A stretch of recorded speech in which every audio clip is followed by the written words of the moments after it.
Welcome back to my channel. ಹೊಸದಾಗಿ channel ನೋಡ್ತಾ ಇದ್ದರೆ ಸಬ್ಸ್ಕ್ರೈಬ್ ಮಾಡಿಕೊಂಡು ಸಪೋರ್ಟ್ ಮಾಡಿ. ಸಚ್ಚಿದಾನಂದ ಸಾಯಿನಾಥ್ಗೆ ನಮಸ್ಕಾರ ಮಾಡುತ್ತಾ ಸಾಯಿನಾಥರ ಅನುಗ್ರಹ ಎಲ್ಲರ ಮೇಲೂ ಇರಲಿ ಅಂತ ವಿಡಿಯೋ ಪ್ರಾರಂಭ ಮಾಡ್ತಾ ಇದ್ದೀನಿ. ಅತ್ಯದ್ಭುತವಾದಂಥ ಈ ದೀಪಾರಾಧನೆ ಬಗ್ಗೆ ಎಲ್ಲರೂ ಕೂಡ ತಿಳ್ಕೊಳ್ಳೇಬೇಕು, ಮಾಡ್ಕೊಳ್ಬೇಕು ಸ್ನೇಹಿತರೆ. ಯಾಕಂದರೆ ಈಗಿನ ಕಾಲಮಾನದಲ್ಲಿ ಮನುಷ್ಯನಿಗೆ ಒಂದಲ್ಲ ಒಂದು ರೀತಿಯಲ್ಲಿ ಕಷ್ಟಗಳು ಜಾಸ್ತಿ ಇರುತ್ತೆ. ಸಂಕಷ್ಟಗಳು ಎಷ್ಟು ಬರುತ್ತೆ ಅಂತ ಹೇಳಿದ್ರೆ ಯಾರು ಸಹಾಯ ಮಾಡೋದಿಲ್ಲ, ನಮ್ಮ ಕಷ್ಟವನ್ನು ಯಾರು ಅರ್ಥ ಮಾಡ್ಕೊಳ್ಳೋದಿಲ್ಲ. ನಮ್ಮ ಸಮಸ್ಯೆಗಳು ಈ ರೀತಿ ಬಂದಿದೆ, ನಾವು ಏನು ಮಾಡಬೇಕು ನಮಗೆ ಗೊತ್ತಾಗ್ತಾ ಇಲ್ಲ ಅಂತ ನಾವು ತಲೆ ಮೇಲೆ ಕೈ ಹೊತ್ಕೊಂಡು ಕುತ್ಕೊಂಡು ಬಿಟ್ಟಿರ್ತೀವಿ. ಅಂತಹ ಸಮಯಗಳಲ್ಲಿ ಈ ಪರಿಹಾರಗಳು ತುಂಬಾ ಸೂಕ್ತವಾಗಿರುತ್ತೆ. ಮನುಷ್ಯನಿಗೆ ಬಂದಿರುವಂಥ, ಮನೆಗೆ ಬಂದಿರುವಂಥ ಅಂಧಕಾರವನ್ನು ಓಡಿಸೋದಕ್ಕೆ ಪ್ರತಿಯೊಬ್ಬರು, ಎಲ್ಲ ರೀತಿಯ ಮನುಷ್ಯರು ಕೂಡ, ಎಲ್ಲ ಧರ್ಮದವರು ಕೂಡ ಬೆಳಕು ಅನ್ನುವಂಥದ್ದು ನಮಗೆ ಒಂದೇ.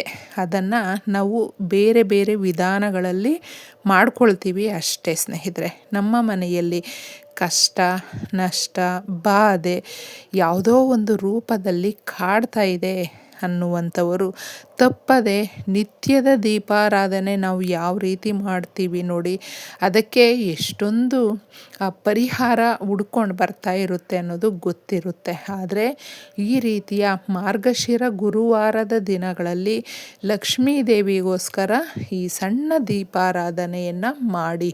ಇದು ಸಂಕಲ್ಪದ ದೀಪಾರಾಧನೆ ಅಂತ ಕೂಡ ಹೇಳ್ಕೊಳ್ಬಹುದು.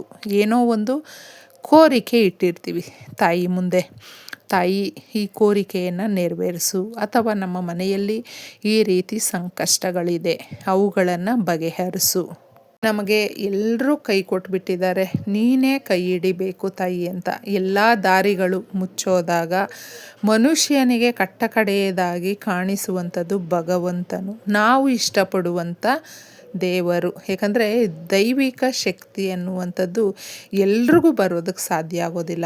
ಆದರೆ ಇದು ಎಲ್ಲವೂ ಇದೆ ಅಂತ ಹೇಳಿದ್ರೆ ನಮಗೆ ಆ ಭಗವಂತನಲ್ಲಿ ಒಂದು ಹೆಚ್ಚಿನ ಆಶೀರ್ವಾದ ಅನ್ನೋದು ಸಿಕ್ಕೇ ಸಿಗುತ್ತೆ ಅನ್ನೋದಕ್ಕೆ ಈ ಪರಿಹಾರಗಳನ್ನು ಮಾಡಿಕೊಳ್ಬೇಕು ಸ್ನೇಹಿತರೆ. ಈ ಪರಿಹಾರ ಬಂದು ಗುರುವಾರದ ದಿನ.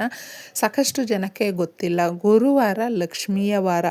ಮಾರ್ಗಶಿರ ಮಾಸ ಅನ್ನುವಂಥದ್ದು ಈ ಪ್ರತಿ ಮಾಸದಲ್ಲೂ ಕೂಡ ಒಂದೊಂದು ವಿಶೇಷತೆ ಇರುತ್ತೆ. ಆದರೆ ಶ್ರೀ ಮಹಾವಿಷ್ಣುವೇ ತಿಳಿಸಿದ ಈ ಮಾರ್ಗಶಿರ ಮಾಸ ನನಗೆ ಬಹಳ ಇಷ್ಟ ಅಂತ ಭಗವಂತನೇ ತಿಳಿಸಿಕೊಟ್ಟಿರುವಂಥದ್ದು. ಅದಕ್ಕೋಸ್ಕರ ಭಗವಂತನಿಗೋಸ್ಕರ ನಾವು ಭಗವಂತನಿಗೆ ಹತ್ತಿರ ಆಗೋದಕ್ಕೆ ನಮ್ಮ ಮನೆಯಲ್ಲಿ ನಾವು ನಿತ್ಯದ ಪೂಜೆ, ನಾವು ಎಲ್ಲೋ ದೊಡ್ಡ ದೊಡ್ಡ ದೇವಸ್ಥಾನಗಳು ಹುಡ್ಕೊಂಡೋಗಿ ಅಲ್ಲಿ ಖರ್ಚು ಮಾಡಿ ಇಲ್ಲಿ ಖರ್ಚು ಮಾಡಿ ಬರುವಂಥ ಒಂದು ಇದು ಇರೋದಿಲ್ಲ. ಮುಖ್ಯವಾಗಿ ನಾವು ನಂಬಿದಂಥ ದೇವರು ನಮ್ಮನ್ನು ಕೈ ಬಿಡೋದಿಲ್ಲ. ಈ ರೀತಿ ನಂಬಿಕೆಯಿಂದ ನಾವು ಈ ಪರಿಹಾರಗಳನ್ನು ಮಾಡ್ಕೊಳ್ತಾ ನಮ್ಮ ಕೈಯಲ್ಲಿ ಏನು ಸಾಧ್ಯ ಆಗುತ್ತೆ ನೋಡಿ, ಅದು ಪರರಿಗೆ ಸಹಾಯಕ್ಕಾಗಿ ಇಟ್ಕೊಂಡಿರಬೇಕು.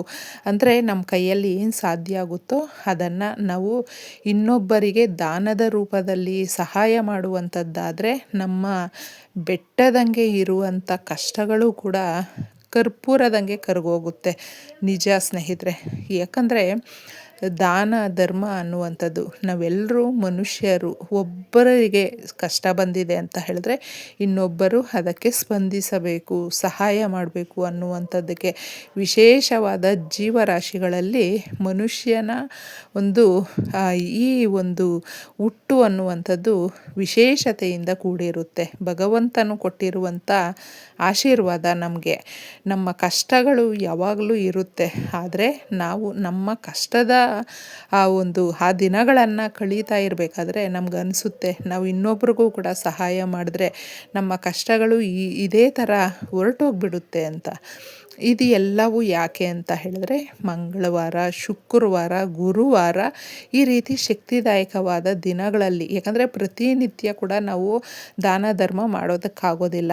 ಆದರೆ ಇಂಥ ಒಂದು ವಿಶೇಷವಾದ ದಿನ ನಾವು ಏನು ಸಹಾಯ ಆಗುತ್ತೋ, ಏನು ನಮ್ಮ ಕೈಯಲ್ಲಾಗುತ್ತೋ ಅದನ್ನು ಯಾರಿಗಾದರೂ ಏನಾದರೂ ಒಂದು ಸ್ವಲ್ಪನಾದರೂ ದಾನ ಮಾಡಿದ್ರೆ 100ರಷ್ಟು ನಮಗೆ ಹಿಂತಿರುಗಿ ವಾಪಸ್ ಬರುತ್ತೆ ಸ್ನೇಹಿತರೆ. ನಾವು ಏನು ಕೊಟ್ಟಿರ್ತೀವಿ ಅದರ ಡಬಲ್ ಆಗಿ ನಮಗೆ ವಾಪಸ್ ಸಿಗುತ್ತೆ. ಅದಕ್ಕೋಸ್ಕರ ಸಾಧ್ಯ ಆದರೆ ನೀವು ಈ ರೀತಿ ಮಾಡ್ಕೊಳ್ಳಿ. ಅಂದರೆ ದುಡ್ಡು, ರೇಷನ್ನು ಏನು ಸಾಧ್ಯ ಆಗುತ್ತೋ ಅದನ್ನು ಯಾರಿಗಾದರೂ ಅವಶ್ಯಕತೆ ಏನಿದೆ ನೋಡಿ ಅದನ್ನು ಸಹಾಯದ ರೂಪದಲ್ಲಿ ಕೊಡಬಹುದು. ದೀಪಾರಾಧನೆ ಸಂಜೆ ಸಂಧ್ಯಾ ಸಮಯ ಅನ್ನುವಂಥದ್ದು ವಿಷ್ಣು ಸಮೇತ ಮಹಾಲಕ್ಷ್ಮಿ ಮನೆಯ ಬಾಗಿಲತ್ರ ಬಂದು ನಿಂತ್ಕೊತಾಳೆ ಸ್ನೇಹಿತರೆ. ಯಾರ ಮನೆಯಲ್ಲಿ ನಾವು ನೆಲೆಸಬೇಕು ಅಂತಂದ್ಬಿಟ್ಟು ಆ ತಾಯಿ ನೋಡ್ತಾ ಇರ್ತಾಳೆ. ಈ ಸಮಯಗಳಲ್ಲಿ ನಾವು ಹಚ್ಚುವಂಥ ದೀಪ ಇದೆ ನೋಡಿ, ಅದು ನಮ್ಮ ಜೀವನದ ದಿಕ್ಕನ್ನು ಬದಲಿಸುತ್ತೆ, ನಮ್ಮ ಸಮಸ್ಯೆಗಳನ್ನು ಬಗೆಹರಿಸುತ್ತೆ. ಇದಕ್ಕೆ ನಮಗೆ ಬೇಕಾಗಿರುವಂಥದ್ದು ನೋಡಿ, ಸಕ್ಕರೆ ಅನ್ನುವಂಥದ್ದು ಸುಮಧುರವಾಗಿರುವಂಥದ್ದು. ಕಹಿ ಜೀವನ, ಕಹಿ ಘಟನೆಗಳು ಇದೆಲ್ಲವೂ ನಾವು ನೋಡಿರ್ತೀವಿ. ಇವುಗಳನ್ನು ಓಡಿಸೋದಕ್ಕೆ ಅಂತಲೇ ಈ ಸುಮಧುರವಾದಂಥ ಸಕ್ಕರೆಯನ್ನು ನಾವು ಸ್ವಲ್ಪ ತಗೊಳ್ಬೇಕಾಗುತ್ತೆ. ಇದಕ್ಕೆಲ್ಲವೂ ಕೂಡ ಏನೇನು ಬೇಕು ಅನ್ನೋದು ನೋಡಿ ಇಲ್ಲೇ ಇದೆ, ನೀವು ನೋಡಬಹುದು.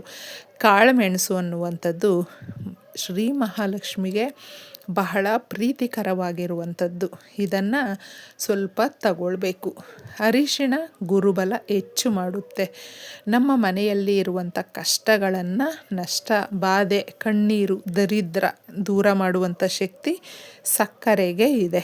ಅದಕ್ಕೆ ಈ ವಸ್ತುಗಳನ್ನೆಲ್ಲ ದೀಪ ಹಚ್ಚಿದಾಗ ಸ್ವಲ್ಪ ಸ್ವಲ್ಪ ನಾವು ಹಾಕಬೇಕು. ಇದನ್ನು ಹಾಕುವಾಗ ನಾವು ಲಕ್ಷ್ಮೀದೇವಿ ಹತ್ರ ಕೇಳ್ಕೊಳ್ಬೇಕು, ನಮ್ಮ ಸಮಸ್ಯೆಗಳನ್ನು ದೂರ ಮಾಡು ತಾಯಿ, ನಮಗೆ ಬಂದಿರುವಂಥ ಸಂಕಷ್ಟಗಳನ್ನು ಪರಿಹಾರ ಮಾಡು, ನೀನೇ ತಾಯಿ ನಮಗೆ ದಿಕ್ಕು, ನೀನೇ ದಾರಿ ತೋರಿಸ್ಬೇಕು ಅಂತ ಕೇಳಿಕೊಂಡಿದ್ದೆ ಈ ಪರಿಹಾರವನ್ನು ಈ ದೀಪಾರಾಧನೆಗೆ ನೀವು ಈ ವಸ್ತುಗಳನ್ನು ಹಾಕಿ ಸ್ನೇಹಿತರೆ. ಈ ವಸ್ತುಗಳಲ್ಲಿ ಒಂದೊಂದು ಶಕ್ತಿ ಇದೆ. ಅರ್ಥ ಮಾಡಿಕೊಂಡು ನಾವು ಪರಿಹಾರ ಮಾಡಿಕೊಂಡ್ರೆ ನಿಜವಾಗಲೂ ಯಾವುದೇ ₹1 ಖರ್ಚಿಲ್ಲದೆ ನಮ್ಮ ಕಷ್ಟಗಳಿಗೆ ಇದು ತುಂಬಾ ಒಂದು ರಾಮಬಾಣ ಅಂತ ಹೇಳಬಹುದು. ಈ ದೀಪಾರಾಧನೆ ಮಾಡಿಕೊಂಡು ಸಂಕಲ್ಪ ಮಾಡಿಕೊಂಡು ತದನಂತರ ನೀವು ಮಾರನೆಯ ದಿನ ಏನು ಮಾಡಬೇಕು ಅಂದರೆ ಇದರಲ್ಲಿ ಹಾಕಿರುವಂಥ ವಸ್ತುಗಳ ಸಮೇತ, ಯಾಕಂದರೆ ಆ ವಸ್ತುಗಳೆಲ್ಲ ದೀಪ ಹಚ್ಚಿದಾಗ ಅದರ ಶಕ್ತಿಯನ್ನು ಮನೆಯೆಲ್ಲ ಸೂಸುತ್ತೆ, ಪ್ರತಿ ಮೂಲೆಯಲ್ಲೂ ಕೂಡ. ಆಗ ನಕಾರಾತ್ಮಕ ಶಕ್ತಿಗಳನ್ನೆಲ್ಲವೂ ಕೂಡ ಹೇಳ್ಕೊಳ್ಳುತ್ತೆ. ಇದೆಲ್ಲವೂ ಹೇಳ್ಕೊಂಡು ಪಾಸಿಟಿವ್ ವೈಬ್ಸ್ ಅನ್ನೋದು ಹೊರಗಡೆ ಸೂಸುವಂಥ ಕೆಲಸ ಮಾಡುತ್ತೆ. ಅದಕ್ಕೋಸ್ಕರ ಮಾರನೇ ದಿನ ಇವುಗಳನ್ನು ತೆಗೆದು ಯಾವುದಾದ್ರೂ ಗಿಡ ಮರಗಳ ಹತ್ರ ಹಾಕಬೇಕು. ದೀಪವನ್ನು ತೊಳೆದು ಕ್ಲೀನಾಗಿ ನೀವು ಬೇರೆ ಪೂಜೆ ಮಾಡಿಕೊಳ್ಳುವಾಗ ಬಳಸಬಹುದು. ಇಷ್ಟೇ ಸುಲಭವಾಗಿ ಒಳ್ಳೆಯದಾಗಿ